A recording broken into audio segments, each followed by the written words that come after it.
정치 인생을 부산 진구에 쏟아붓겠다. 구의원을 시작으로 구청장까지 하셨고요. 이제는 국회의원이 되어서 진구에 더 큰 보탬이 되겠다며 진구 구민들 앞에 나섰습니다. 자, 오늘은 더불어민주당 최고위원인 서은숙 부산 진갑 후보 만나보죠. 안녕하십니까? 안녕하세요. 반갑습니다. 네. 오늘도 서울에서 내려오셨다고요? 네, 오늘 아침에 방송 출연이 하나 있어서 하고 급하게 내려왔습니다. 네. 이제 구청장 이후에 네. 뭐 시당위원장, 최고위원까지 이제 하시면서 네. 더 바쁘셨겠어요? 어떻게 지내셨어요? 네, 1인 3역을 하는 게 얼마나 힘든지 제가 뭐 엄마, 며느리, 배우자 이 1인 3역은 해봤는데 최고위원, 시당위원장, 지역위원장까지 3역을 해보니 정말 힘들었어요. 이게 체력이 안 받쳐주면 못하는 일이구나. 근데 또 저의 장점이 체력이 짱이라서 네. 지금까지는 잘 해왔고요. 이제 선거가 본격화되면서는 지역에 집중해서 선거 준비와 지역 주민들을 만나는 일을 하고 있습니다. 네. 자, 그래도 뭐 지역에서 이제 구청장까지 네. 선거를 하면서와 지금 총선에서 나가는 네. 의미는 또 다를 것 같아요. 다르죠. 네. 이게 구청장을 할 때는 사실은 이제 구청장은 종합 행정을 해야 되잖아요. 뭐 주민의 복지, 문화부터 지역의 도시 인프라까지 하드웨어와 소프트웨어 전체를 이렇게 다 살펴봐야 되는 일들인데 또 구청장이 할 수 있는 권한 안에서의 일이라는 건 한계가 있습니다. 지역에 보다 이 장기적이고 중기적인 과제라던가 지역 발전을 위한 일들은 또 국회의원이 돼야만이 할 수 있는 일들이 있거든요. 그래서 그런 일들을 제가 해보고자 국회의원에 도전을 하게 됐고요. 요즘 다니면 주민들께서 그런 얘기 하세요. 아유, 지난번에 두 번째 국회의원 선거, 구청장 선거 나왔을 때 진짜 일 잘했는데 때 떨어져서 너무 안타까웠다라는 얘기를 많이 해주십니다. 네, 그만큼 이제 일을 구청장보다 더 열심히 더 큰 일을 할 수 있다는 각오를 가지고 네. 나오신 것 같습니다. 아까 제가 앞서 소개를 해드렸어야 되는데 안 해드렸어요. 서은숙 하면 이제 앞에 수식어가 따라다녀요. 친 이재명계라는 네. 수식어가 따라다닙니다. 어떻게 마음에 드십니까? 제가 지금 민주당의 지도부예요. 그리고 민주당의 대표는 이재명 대표이고요.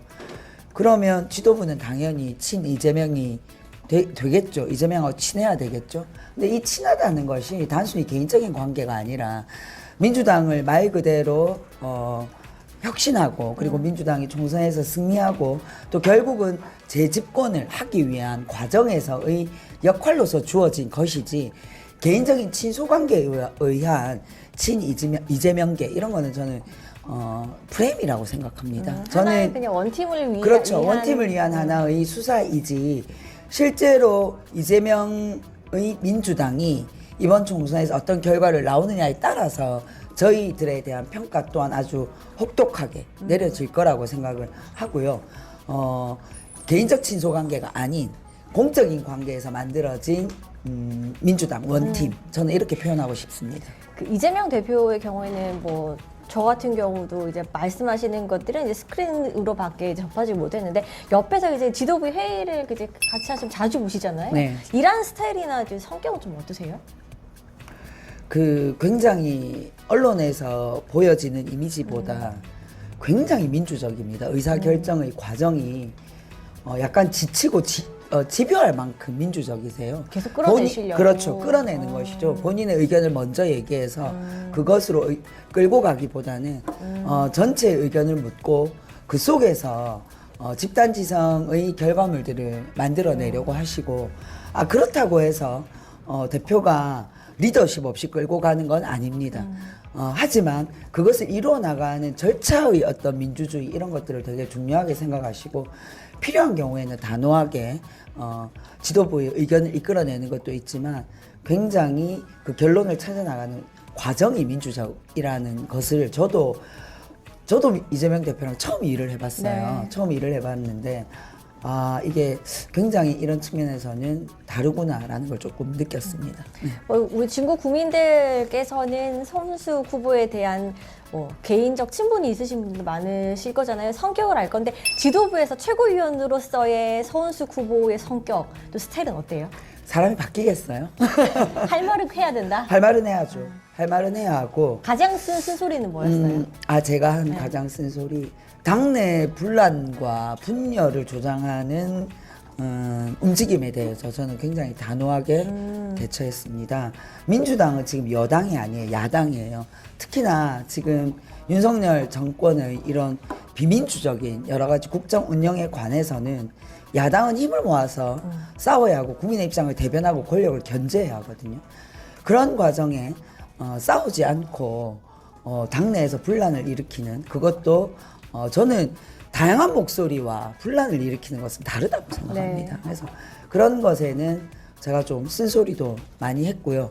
그런 것들 때문에 뭐 당원들이 여러 가지 이제 뭐 지지하는 측면도 있기도 했었지만 뭐 그런 것 때문에 약간 더 친이재명이다라는 얘기를 많이 들은 것 같은데 전 어쨌든 공적인 책임을 맡은 사람은 그 자리에서의 공적인 책임을 다해야 된다고 생각합니다. 알겠습니다. 이제는 정말 선거 이야기로 다시 넘어가 네. 보겠습니다. 거리 인사 하실 때 보니까 피켓 들고 계시잖아요. 네네. 근데 거기서 제가 오며 가며 한 번씩 이제 보면 구청장 때 이제 해냈던 일들을 네. 적어 놓은 거 봤어요. 우선 먼저 구청장 때에 했던 활약상을 좀 몇 가지 소개 좀 해주시겠어요? 저는 이제 제가 민선 7기 구청장을 하면서 무엇보다 그동안 부산 진구에 부족했던 부분 그리고 부산 진구가 하지 못했던 일들을 많이 해냈다고 생각을 합니다. 부산 진구는 교통의 중심이고 또 부산의 중심이라고 얘기하는데 그것에 반해서 도시 인프라들이 아직까지 많이 부족했어요. 그래서 제가 제일 먼저 도서관을 2개를 만들었습니다. 양정과 단감 이동에 기존에는 부산 진구의 인구 구성이 어르신들이 물론 지금도 많습니다만은 새로운 이제 젊은 인구들이 유입되고 있는데 그에 따른 어떤 문화 인프라들이 많이 부족했거든요. 그래서 우리 누구나 즐길 수 있는 도서관을 2개를 시작을 해서 양정에 있는 기적의 도서관은 이제 선거가 끝나고 나면 곧 개관을 할 예정이고요. 단감동에 만들어진 도서관은 아마 올 연말쯤 개관을 하게 될 예정입니다. 그리고 초연지 지역에 복지관 사각지대가 있습니다. 그곳에 제가 어렵게 부지를 마련해서 성지 종합복지관을 시작을 했고요. 지금 한참 공사가 진행 중에 있습니다.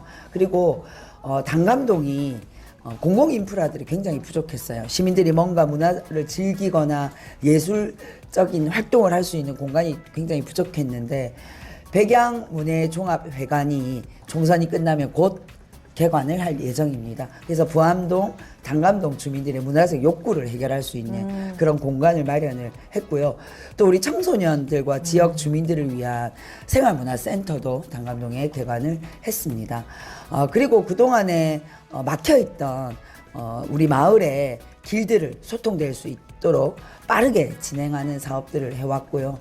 또 교육특구 라는 교육구청장이라는 타이틀을 내걸고 우리 부산 진구에서 자라는 아이들이 학교 안에서뿐만 아니라 지역에서도 많은 교육적 혜택을 받을 수 있는 다양한 프로그램들을 마련했습니다. 그래서 아이들이 학교에서 받는 정규교육 외에도 마을의 마을교사들을 통해서 마을을 알고 지역을 알고 또 다른 어떤 교육적인 다양한 경험들을 할 수 있는 프로그램들을 접할 수 있도록 그런 인프라들을 만들었고요. 제일 중요한 건 우리 어르신들을 위한 제가 일들을 좀 많이 했는데요. 우리 어르신들이 제일 중요한 게 먹는 문제, 주거 문제거든요. 그래서 홀로 계신 어르신 그리고 가족의 도움을 받지 못하는 어르신들에게 도움을 드리고자 공공 주거를 마련을 했어요. 그래서 허그라던가 아니면 부산도시공사나 이런 것들과 함께 홀로 계신 어르신들을 위한 집을 만들고 그리고 또 어르신들이 각자의 공간을 가지고 함께 생활하는 따로 또 같이라는 이름으로 주택을 만들어서 주거가 어려운 어르신들에게 서비스를 제공했고 그리고 당뇨나 고혈압으로 시달리는 어르신들에게 식사를 제공하는 영양식단 제공 사업들을 진행해 왔습니다.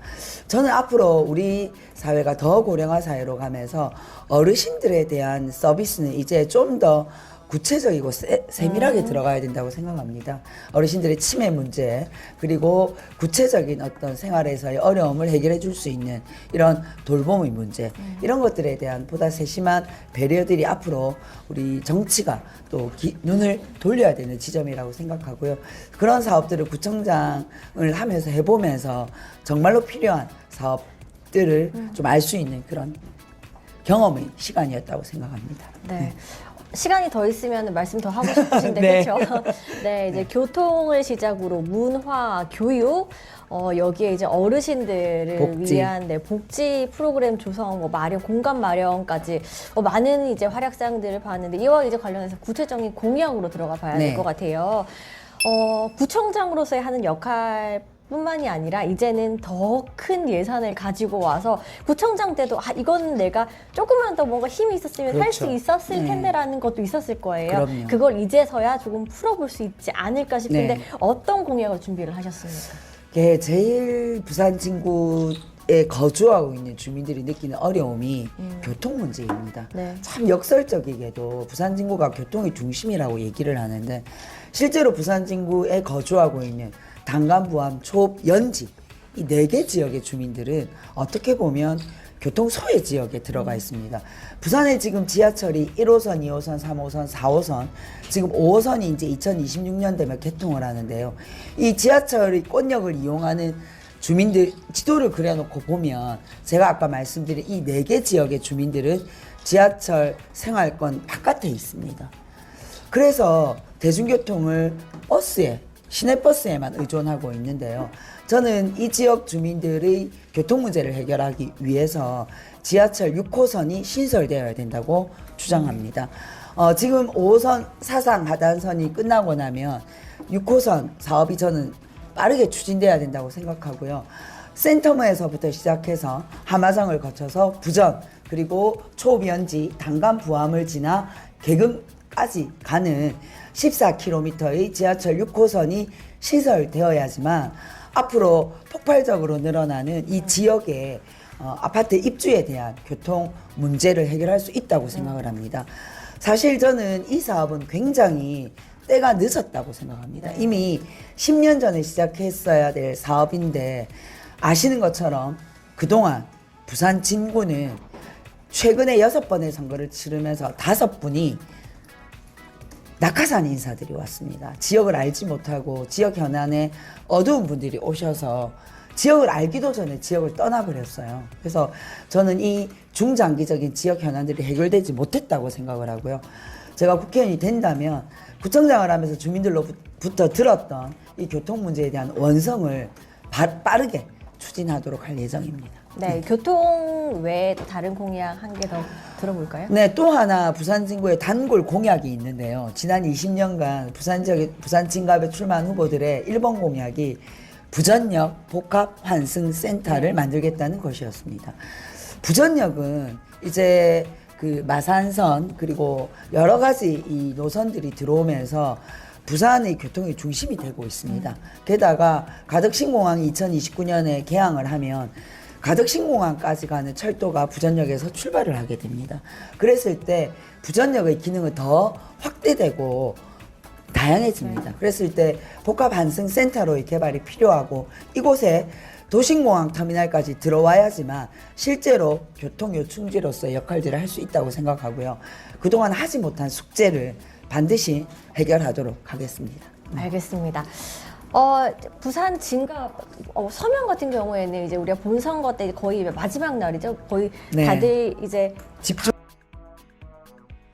집결해서 선거 운동을 하시잖아요. 네. 그만큼 또 중심지이기도 하고 진갑의 선거, 진갑 진을 포함해서 이 서면 중심의 선거를 보면 인물 대 인물로 가다가 결국에는 나중에 다들 이렇게 집결하는 분위기에 당대당 선거로 가는 분위기를 볼 수가 있잖아요. 네. 그도 그럴 것이 이번에도 인물 대 인물론만 봐서도 이재명계 또 최고위원을 하고 있는 민주당의 서은숙 후보 또 상대당의 후보는 또 1호 영입인재예요. 그런 구도만 봐도 와 당대당의 구도로 낙동강 벨트도 있지만 또 하나의 격전지가 이쪽이 되지 않을까 싶은데 어떻게 분석을 하고 어떻게 예상을 좀 하세요? 요즘 이제 지역을 다녀보면 주민들이 굉장히 화가 많이 나 있으십니다. 근데 그 화를 내는 내용을 보면 도대체 부산 진구는 그동안 왜 끊임없이 부산 진구와 관련이 없는 사람들이 출마를 하고 후보가 되느냐. 그러니까 소위 말해서 이런 거죠. 5번째 낙하산 인사가 또 공천되는 것을 보고 부산 진구는 그냥 뭐 국민의힘 정당 이름만 달고 나오면 당선된다는 말이냐 라는 얘기를 하십니다. 그래서 언론에서는 자꾸만 뭐 한동훈 영입 이제 1호와 친 이재명의 싸움이다라고 얘기를 하시는데 저는 그것이 아니라 우리 지역 주민들이 바라보는 이번 선거는 부산 진구 5번째 낙하산 인사와 부산 진구가 키운 지역 일꾼의 싸움으로 보고 계십니다. 저는 지금 상대 후보의 가장 큰 장점은 국민의힘 후보라는 것이고요. 저의 가장 약점은 민주당 후보라는 것입니다. 저는 이번 선거가 과연 정당 선거로 갈까? 지금 대선이 아니잖아요. 대통령 선거가 아니에요. 지역 일꾼을 뽑는 선거입니다. 우리 지역 주민들께서 정말로 우리 그동안 정체되었던 부산 진구의 현안을 해결하고 일할 수 있는 우리 지역 일꾼이 누가 될지 현명하게 선택해 주실 거라고 생각을 하고 우리 지역 주민들의 현명함을 믿습니다. 네. 말씀하셨듯이 이제 국민의힘에서 이제 보수 정당에서 계속 이제 후보가 선출이 됐었어요. 네. 하지만 이제 매 선거마다 부산 진갑의 선거는 항상 박빙이었던 것 같아요. 맞습니다. 네. 네. 이번 선거는 좀 어떻게 예상을 하세요? 네, 그동안 이제 민주당 후보가 딱 한 번 20대에 김영춘 민주당 후보가 당선이 되었는데 그때 이길 때도 3%대였습니다. 네. 그리고 이제 21대 선거에서 서병수 후보와 대결했을 때 낙선할 때도 3%로 졌습니다. 네. 그래서 늘 부산 진구 갑은 어쩌면 굉장히 박빙의 승부가 네. 펼쳐졌던 곳이고요. 저는 이번 선거 또한 그럴 것이라고 생각을 합니다. 박빙의 승부가 펼쳐질 곳이기 때문에 저는 끝까지 겸손하게 우리 지역 주민들을 믿고 악착같이 최선을 다할 생각입니다. 지금 우리 지역에 21대 국회의원이었던 서병수 의원이 임기를 마치기도 전에 북구에 가 선거운동을 하고 계십니다. 저는 이거 아주 유권자의 입장에서는 재밌는 장면이라고 생각해요. 우리 지역의 국회의원이 임기를 마치기도 전에 우리 지역을 버리고 다른 지역에 가서 다음 본인의 당선을 위해서 뛰고 있는 이 모습 우리 유권자들이 어떻게 보실지 저는 냉정하게 심판해 주시리라고 생각합니다. 와, 저희가 이제 후보님 같은 경우에는 저희가 구청장 때도 인터뷰를 네. 하면서도 이제 한 번씩 배웠잖아요.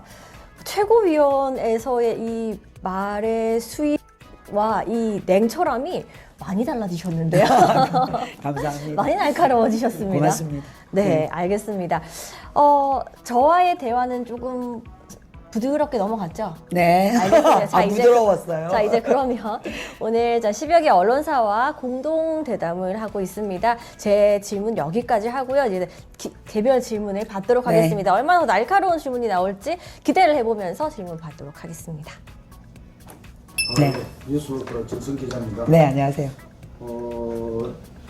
작년 2023년 부산의 최고의 하루였던 세계 박람회 2030 세계 박람회 유치에 있어서 부산이 참패를 했습니다. 사우디가 119표, 부산이 29표. 너무나 비교가 안 될 정도로 그래서 부산 시민들이 사기가 완전히 꺾인 상태입니다. 군피대파 또는 박영민 시장의 리더십에 외교력에 정말 우리 부산 시민들이 너무나 실망하고 부산 시민들이 자괴감에 빠져 있어서 이 문제에 대해서 실패 원인이 뭔지 한번 복귀를 한다든지 또 비용이 얼마나 투입되는지 또 어느 많은 시민단체들이 동원돼서 어떤 문제점이 뭔지에 대해서 한번 부산 시민들이 전혀 모르고 이 문제에 대해서 그냥 쉽게도 넘어가고 있는 그런 상황입니다. 부산 시민들이 전체적으로 작년도에 그런 좀 자괴감에서 아직 벗어나지 못하고 있는 그런 상황인데 후보님은 이 문제 어떻게 생각하시고 또 향후에 부산의 동력이 어떻게 시작해야 될지에 대해서 혹시 견해가 있으시면 부탁드리겠습니다. 저는 윤석열 정권 2년에 대한 국민들의 평가가 이번 총선에 내려질 거라고 생각합니다. 국민들이 가장 피부로 느끼는 것은 물가의 문제거든요. 우리가 아무리 어려워도 사과가 비싸서 못 사 먹던 시절은 없었습니다. 근데 지금 사과와 배가 비싸서 대체 과일을 들여와야 될 정도로 이 물가가 안정적으로 관리가 안 되고 있습니다. 이런 문제와 부산의 입장에서 보자면 도대체 윤석열 정권이 부산을 어떻게 생각하고 있는가? 저는 방금 말씀하신 엑스포 참패와 함께 불경 메가시티를 걷어찬 것에 대한 책임도 함께 물어야 된다고 생각합니다. 먼저 엑스포와 관련해서 말씀드리자면 엑스포 유치를 2년 앞두고 마지막 1년은 박지호 의원이 단장을 맡으셨고요. 그 이전에 1년은 서병수 의원이 단장을 맡으셨습니다. 이 무슨 말이냐면 여와 야가 함께 엑스포 유치를 위해서 최선의 노력을 다한다라는 이건 국가적 과제니까요. 부산의 문제만이 아니라 최선을 다한다는 마음으로 함께 힘을 모았습니다. 예산을 쓰는 문제에 있어서도 야당이 발목을 잡거나 딴지를 걸지 않았습니다. 전폭적으로 지지하고 지원하고 부산 시민들도 부산의 시민단체도 누구나 다 힘을 모았습니다. 하지만 중간에 여러 가지 경고를 했어요. 특히나 사우디와의 외교에 있어서 사우디와의 경제적인 어떤 이 관계에 있어서 엑스포를 염두에 둔 관계 설정을 해야 된다라는 이야기와 걱정과 우려를 여러 번 표시했음에도 불구하고 잘 준비하고 있다. 무조건 이긴다. 우리가 앞서가고 있다. 마지막에 뒤집을 수 있다. 저는 이거 부산 시민에 대한 우리 국민에 대한 희망 고문이었다고 생각합니다.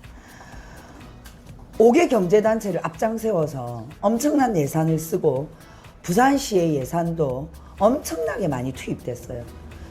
그런데 이 엑스포가 어처구니 없게 119대 29라는 결과를 만들어냈잖아요. 그럼 저는 첫 번째 죄송합니다. 우리가 제대로 대처하지 못하고 예측하지 못해서 국민들께 근심을 끼쳐드려 죄송합니다. 철저히 반성하고 다음 계획을 세우겠습니다라고 해야 되는데 그 다음 부산시에서 나온 얘기가 이것을 통해서 부산시의 도시 경쟁력이 엄청나게 높아졌다. 네, 그런 면도 있습니다. 하지만 부산 시민들이 들어야 될 얘기는 저는 그 얘기가 아니었다고 생각합니다. 그래서 시간을 두고 평가하고 되돌아보고 복귀하고 난 이후에 다음 엑스포를 어떻게 준비하겠다. 우리가 예산을 제대로 효율적으로 쓰지 못했다. 반성한다. 최선을 다했으나 이런 역부족이었다. 이런 얘기들이 있어야 되는데 오히려 그 잘못을 덮으려고 하는 다른 것으로 돌리려고 하는 이런 시도들은 저는 아주 무책임한 태도라고 생각합니다. 저는 이 무책임함이 부산 시민들 속에 각인되어 있다고 생각하고요. 그것만큼이나 무책임한 것이 불경 메가시티의 좌초입니다. 불경 메가시티 앞으로 다시 복원하기 너무 힘듭니다. 각각의 지자체들이 각각의 힘을 키우려고 하지 불경 메가시티라는 이 원심력을 이 중심을 만들려고 하지 않거든요. 하지만 이거를 지난 정부 때 만들어내고 규약을 만들고 35조라는 예산을 만들어냈음에도 불구하고 이것을 아무런 절차 없이 아무런 동의 없이 그냥 2023년 1월 1일 시행을 앞두고 걷어차 버렸습니다. 이 책임 누가 집니까? 부산이 부산만으로 경쟁할 수 있습니까? 수도권에 맞서서. 지금 이 수도권 팽창에 맞설 수 있는 유일한 길은 불경 메가시티라는 이 거대한 메가시티로 싸워야 합니다. 비수도권의 경쟁력을 높여야 합니다. 근데 이걸 걷어찼어요. 윤석열 대통령이 공약했던 거 무의로 만들었습니다. 이것에 대한 책임을 부산 시민들이 저는 이번 총선에서 물어야 된다고 생각합니다. 이 오만함, 이 무책임함, 이 무대책, 이 산무에 대해서 우리 부산 시민들께서 책임을 반드시 심판하실 거라고 생각합니다. 그 브릿지 경제 도남성입니다. 네. 화두가 되고 있는 게 부산의 이제 산업은행 이전 네. 건이 이제 화두가 되고 있는데 민주당에서 협력하지 않아서 지금 제대로 추진이 되지 못하고 있다라는 이제 비판이 제기가 되고 있는데 이 부분에 대해서 어떻게 생각하시고 산업은행 부산 이전에 대해서 이전에 대해서 그 후보님의 생각과 그리고 국회에 진출한다면 어떻게 또 추진하실 것인지 그것도 듣겠습니다. 그 국가의 균형 발전을 만들어내야 된다는 것은 노무현 대통령 때부터 만들어낸 우리 민주당의 가치입니다. 저는 균형 발전의 차원에서라도 이미 1차 공공기관 이전이 많은 지역으로 이전이 되어서 그 지역의 활력을 만들어내고 있잖아요. 산업은행도 반드시 부산으로 이전해야 된다고 생각합니다. 산업은행뿐만 아니라 수출입은행도 와야 되고요. 그리고 회사법원도 저는 부산으로 이전해야 된다고 생각합니다. 균형 발전을 위한 지방으로의 아주 획기적이고 그 과감한 이전이 되지 않는다면 대한민국의 미래는 없다고 생각을 합니다. 그런데 여기서 산업은행 이전을 민주당이 막아서 진행되지 못했다라고 하는 것은 반은 맞지만 반은 틀렸습니다. 반이 맞는 건 어떤 부분이냐면요. 수도권의 저항이죠. 이것은 정당을 떠나서 수도권의 기반을 두고 있는 모든 기관들이 반대합니다. 이건 싸워야 되는 문제입니다. 반은 틀린 문제는 어떤 거냐면요. 그렇다면 과연 집권 여당인 국민의힘은 뭘 했는지 묻고 싶습니다. 특히나 부산의 18석 중에서 15개의 의석을 가지고 있는 국민의힘 의원들이 좀 더 노골적으로 얘기하자면 산업은행 이전을 위해서 민주당이 문제라면 국회 앞에서 그 흔한 단신농성, 삭발이라도 한번 했는지 그 절박함을 표현했는지 좀 묻지 않을 수가 없습니다. 민주당의 박재 의원은 정무위원회에서 수도권의 의원들에 맞서서 열렬하게 싸웠습니다. 그럴 때 국민의힘 의원들이 그것을 엄호하고 도와주고 함께 힘을 합치고 했는지 그것부터 저는 반성해야 된다고 생각합니다. 그래서 산업은행 이전의 문제는 정당의 문제가 아니라 수도권과 비수도권의 싸움이라고 생각하고요. 이 싸움을 벌여야 됩니다. 21대 국회가 이제 무책임하게 끝이 나고 있습니다. 22대 국회에서 부산민주당이 첫 번째로 내걸어야 될 숙제가 바로 산업은행 이전을 위한 대책을 마련하고 이것을 위해 함께 싸우는 것. 이미 부산민주당은 그것을 공약으로 내걸고 있고 민주당의 모든 후보들이 동의하고 있기 때문에 당선되면 이 문제부터 해결하기 위한 일을 시작하도록 할 예정입니다. 민주당, 그 부산 국민의힘에서 약방의 감초처럼 본인들이 어려울 때 산업은행 이전을 민주당이 막았다라는 이것을 약방의 감초처럼 변명거리로 사용하지 않았으면 좋겠습니다. 예, 파이낸스투데이 최진경 네. 기자입니다. 그러면 아까 다른 질문을 원래 할 건데 네. 그 질문을 좀 연계해서 총선이 끝나고 나서 나중에 이 문제가 거론이 되었을 때 어떤 결과에 따라서라도 부산 산업은행 이전은 동의를 하신다. 당연합니다. 민주당 정책으로 그렇죠. 발견한 제가 민주당 정책위나 우리 대표님께도 제가 강하게 얘기했습니다. 총선의 유불리를 떠나서 이건 우리 민주당의 가치이기 때문에 이 문제에 민주당이 소극적으로 계속 나온다면 민주당 우리의 가치를 버리는 것이다 라고 말씀드렸습니다. 다른 질문으로는 네. 부산은 진구는 사면이라는 그런 상권을 가지고 있습니다. 현재 소상공인의 상권이 상당히 무너지고 있는데요. 이 소상공인에 대한 정책과 그다음에 이제 청년들의 일자리 창출 어떻게 같이 질문드리고 있습니다. 아마 등록된 그 업체로 따지자면 부산진구 서면이 가장 많을 것이고요. 또 거기에 종사하고 있는 사람들도 아마 서면이 제일 많을 것입니다. 종사자 중에 많은 부분을 우리 젊은 친구들이 차지하고 있고 계속 늘어나고 있습니다. 코로나 직격탄을 맞은 곳이기도 하고요. 저는 이제 지난 코로나 시기에 이 어려웠던 소상공인들에게 우리가 찔끔찔끔 지원한 부분들이 굉장히 아프게 다가옵니다. 사실은 좀 더 과감하게 소상공인들을 위한 지원을 했어야 코로나 이후에 5년, 10년 이 소상공인들이 뿌리를 내리고 지역에서 이 영업을 할 수 있었을 거라고 생각하는데요. 그때의 전폭적인 지원이 이루어지지 않은 것에 대한 안타까움이 있고요. 소상공인을 살리기 위한 정책은 여러 가지가 있겠지만 그 중에서 저는 지역화폐 활성화가 굉장히 우리 시민들이 느끼기에 그리고 소상공인들이 느끼기에는 아주 유효한 정책이라고 생각을 합니다. 실제로 동백전이 페이백을 10%까지 해주고 또 한도액을 늘렸을 때 부산 진구 서면의 이용률이 가장 높았습니다. 지역화폐라는 거 결국은 지역 안에서 이게 유통되는 돈인데 이것의 그 한도액을 낮추고 페이백의 비율을 낮춰버리면 당연히 사용을 안 하게 되는 것이죠. 그래서 동백전 지역화폐에 대한 혜택이 낮아진 것에 대한 시민들의 불만도 많고 소상공인들의 불만도 많습니다. 민주당이 지난 2년 동안 지역화폐를 실질적으로 원상복구시키고 이것의 유통을 적극적으로 해야 된다라고 그렇게 주장을 해서 처음에 삭감된 예산을 일부 살리기는 했으나 여전히 지역화폐는 이전 정부대로 원상복구 안 되고 있습니다. 저는 이것은 당리당략을 떠나서 어려운 우리 소상공인들과 시민들을 위해서 반드시 복구해야 될 과제라고 생각을 합니다. 이것이 이 어려움을 푸는 하나의 열쇠가 될 수 있다고 생각을 하고요. 청년 일자리와 관련해서는 청년들에게 물어보면 청년 일자리 관련해서 왜 우리에게는 묻지 않냐, 어떤 일자리가 필요하고 어떤 일자리가 청년들에게 필요하다는 걸 묻지 않는다. 여기서부터 저는 출발해야 된다고 생각합니다. 현실적으로 부산은 지금 100대 기업 중에 부산에 있는 우리 대한민국의 100대 기업 중에 여기 있는 게 하나밖에 없어요. 근데 이런 상태에서 어떻게 청년들에게 부산에서 직장을 구하고 살아라고 얘기할 수 있겠습니까?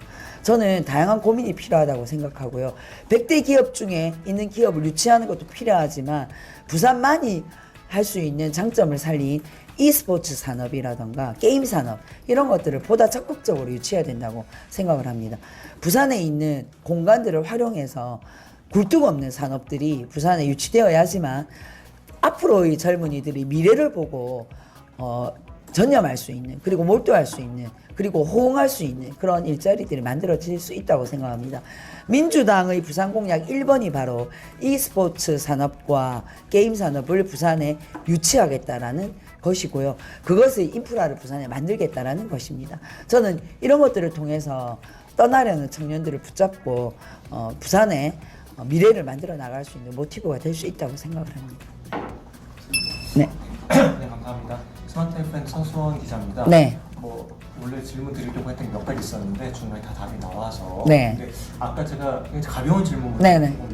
드리면 그 점자 명함을 받았어요. 네네. 네, 이 점자 명함을 기획하신 어떤 생각이 후보님 생각이시죠? 보통 이제 우리가 선거 때 점자 공보물은 반드시 하게 돼 있는 의무사항이거든요.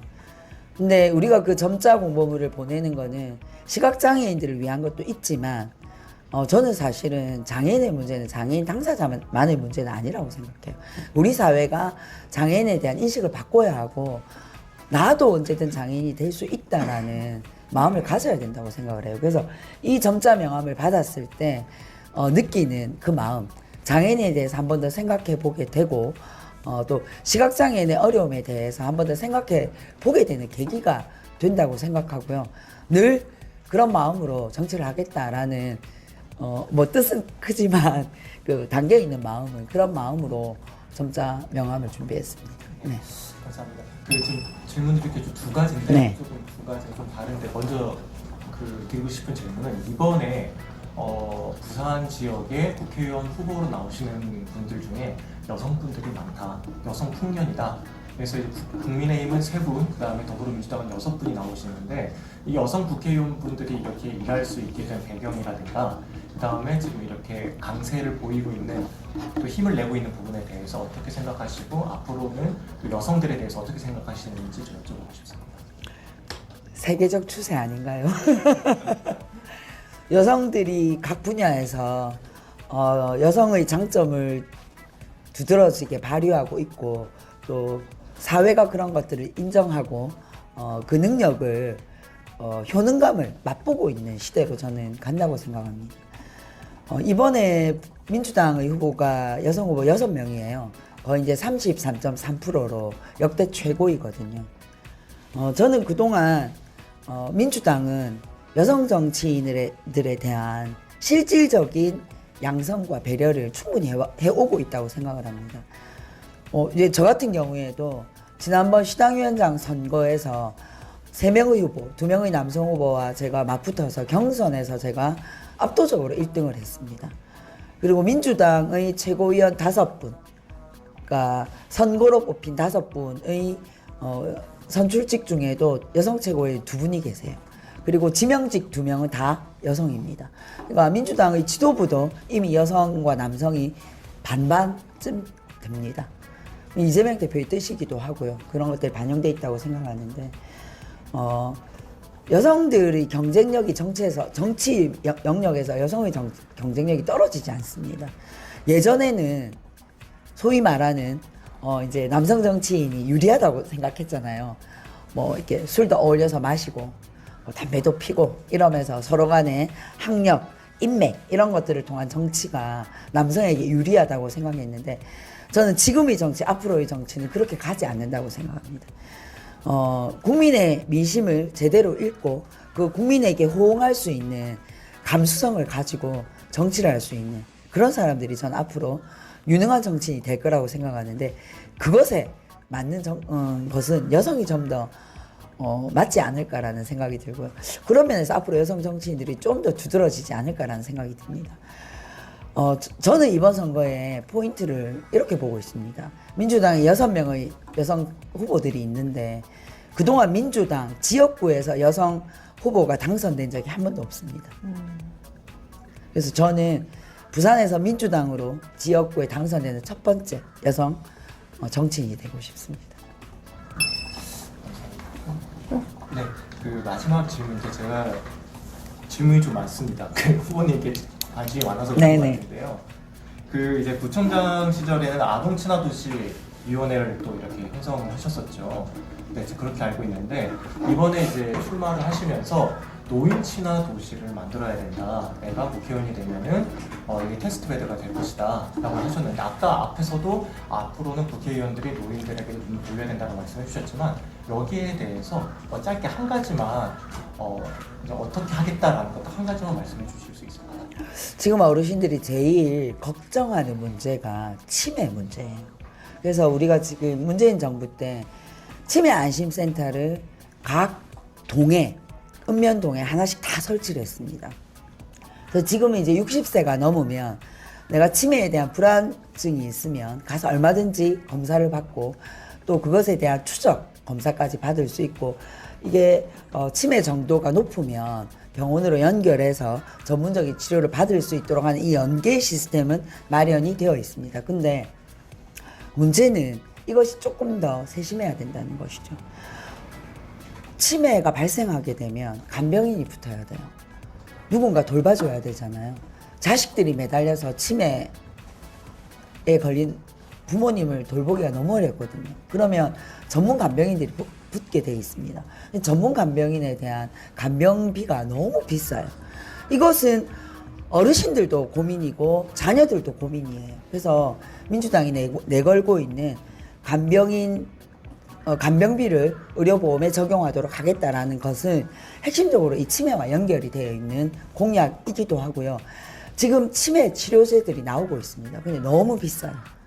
치매 치료제가 너무 비싸서 이게 부익부 빈익빈 현상이 생기고 있거든요. 그래서 이 치매 치료제에 대한 지원 혹은 건강보험에 적용하는 문제 이런 것들 앞으로 법적 제도적으로 정비가 저는 필요하다고 생각합니다. 그래서 우리 지금 법 안에 보면 치매와 관련된 부분들이 그냥 단순히 케어하는 정도로만 들어가 있는데 실제로 이것들을 건강보험에 어떻게 적용할 것인지 또 시스템 안에서 이 문제를 어떻게 케어할 것인지에 대한 제도적 정비가 필요하거든요. 앞으로 그런 것들을 국회에서 대안을 마련해야 된다라고 생각을 합니다. 네. 혹시 질문 하나 질문드리겠습니다. 네. 국민의힘에서는 이번 선거에서 운동권 세력의 중식을 요구하고 있습니다. 네. 특히 이재명 대표 주변에 경기동부연합의 국회 진출이 예상되고 있는데 후보님께서 또 청와회장 출신으로서 그 국민들이 염려하는 그 경기도 민연합 그 강성들의 진출에 있어서 후보님의 견해는 어떻게 생각하십니까? 저는 과연 국민들이 이 운동권 청산이라는 구호에 얼마나 동의하실지 잘 모르겠어요. 제가 밖에 나가서 만나보는 시민들은 이 정부의 어떤 이 비민주적이고 반민생적인 것에 대한 성토를 많이 하시지, 민주당이 운동권 세력을 청산해야 돼, 이런 얘기는 제가 단 한 번도 들어본 적이 없습니다. 그리고 경기동부 연합이라는 말을 제가 진짜 오래간만에 들었는데요. 그분들이 20대에 그 지역에서 활동한 것을 가지고 지금 40대, 50대가 되어서 여전히 당신이 경기동부 연합에서 활동했기 때문에 그것으로서 지금의 어떤 자기 삶을 평가받아야 되는지 잘 모르겠고, 80년대의 그 엄혹한 시기에 내가 학생운동을 하고 민주주의를 위해 싸웠던 것이 왜 숨겨야 되거나 비판을 받아야 되는 건지 잘 모르겠습니다. 저는 그 당시에도 제가 해야 될, 그리고 내가 그때 내가 선택한 것에 대한 후회가 하나도 없고요. 이미 저는 구청장으로서 우리 주민들에게 평가를 받을 때 서원수군 운동권이라서 안 돼, 혹은 서원수군 운동권임에도 불구하고 괜찮아 라는 얘기를 들어본 적이 없습니다. 그래서 이것은 저는 아주 악의적인 정치 프레임이라고 생각하고요. 정치는 국민 눈높이에서 해야 됩니다. 과연 국민이 지금 원하는 것이 운동권 청산인지, 검찰 일색의 이 윤석열 정권에 대한 심판인지 두고 볼 일이 아닐까라는 생각이 듭니다. 네. 알겠습니다. 이제 질문은 여기까지 받도록 하고요. 자, 이제 마지막으로 카메라 보시고 네. 우리 부산 진구 국민들께, 유권자들께 한 말씀 부탁드리겠습니다. 네, 안녕하세요. 부산 진구갑 국회의원 후보 서은숙입니다. 여러분 서은숙 잘 아시죠? 네, 제가 나가면 아이고 우리 은숙이 왔나, 그래 우리 은숙이가 최고지 라고 얘기해 주시는 우리 주민들 덕분에 요즘 힘나게 선거운동하고 있습니다. 지난 20년 동안 우리 부산 진구 주민들이 키워주신 서은숙, 그리고 일할 기회를 주신 서은숙입니다. 부산 진구의 과거를 알고, 그리고 부산 진구의 현재를 알고, 또 부산 진구의 미래를 만들어갈 적임자, 준비된 서은숙이라고 생각합니다. 주민 여러분들의 손을 맞잡고, 또 주민 여러분께서 저에게 주신 이야기 놓치지 않고, 그동안 정체되었던, 그리고 그동안 해결하지 못했던 부산 진구의 숙제들을 하나하나 해결하도록 하겠습니다. 부산 진구는 그래 서은숙으로 선택해 주시기를 부탁드립니다. 고맙습니다. 네. 지역 토박이의 자존심을 지키겠다. 부산에서 첫 여성 민주당 지역구 국회의원이 되겠다. 승리하겠다. 네, 오늘 더불어민주당 서은숙 부산 진갑 후보와 함께했습니다. 감사합니다. 고맙습니다.